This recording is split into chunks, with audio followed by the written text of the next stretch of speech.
Tired of your Dropbox eating up precious Mac storage? Let's dive into Selective Sync and take back control. First, locate the Dropbox icon in your Mac's menu bar. Usually at the top right of your screen, click on it to open the Dropbox menu. In the Dropbox menu, you'll see a gear icon. Often labeled Preferences or Settings, click on this gear icon to access your Dropbox preferences. Now, within the Preferences window, look for the Sync tab on the left sidebar. Click on Sync to reveal your synchronization options. Here's where the magic happens. You'll see two main options. The default is Sync Everything, which, as you know, can fill up your hard drive. We want to select Choose Folders to Sync.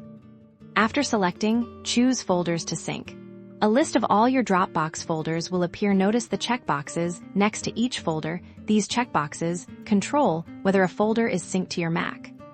To optimize your storage, uncheck any folders you don't need immediate access to on your Mac.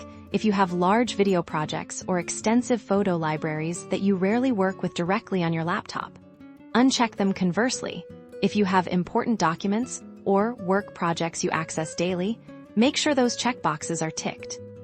Once you've made your selections, click the Update or Confirm button, usually found at the bottom of this window. Dropbox will then begin adjusting your sync settings.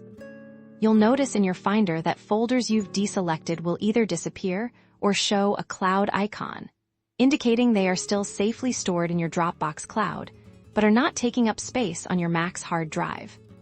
By using Selective Sync, you've effectively reclaimed disk space, prevented unnecessary clutter, and gained granular control over your cloud data, making your Mac run smoother and faster.